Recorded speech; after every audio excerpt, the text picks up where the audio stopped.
Let me tell them the following. Good friends, the young people of our nation, my sons and daughters who supported me to win the election. I hear you. In fact, I saw, I think it was on your headline, a gentleman from my village who was saying, the president has let us down.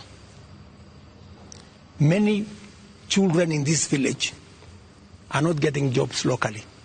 That is why they are going abroad. Little did he know, my good friend from my village, that the children, the 500 of his colleagues around our village, are actually part of my plan on export of labor. They have actually, I intentionally supported them to leave the country because we got them jobs outside Kenya. So I am telling the young people of our nation to be patient. Our housing program is rolling. We will be hiring more architects, we will be hiring more engineers, we will be hiring more professionals to support our housing program.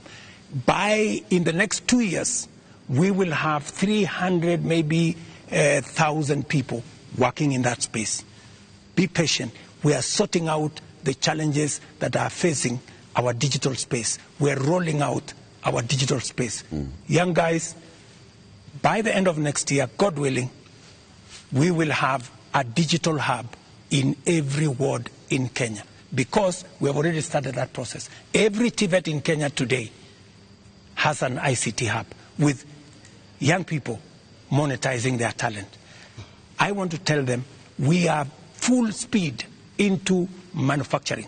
That is why we're saying we're no longer importing clinker, we're no longer importing steel, we're no longer importing clinker, we are no longer importing furniture. We are going to stop importing eggs, we're going to stop importing onions and all this because we want to promote our local manufacturing to be able to create jobs for them.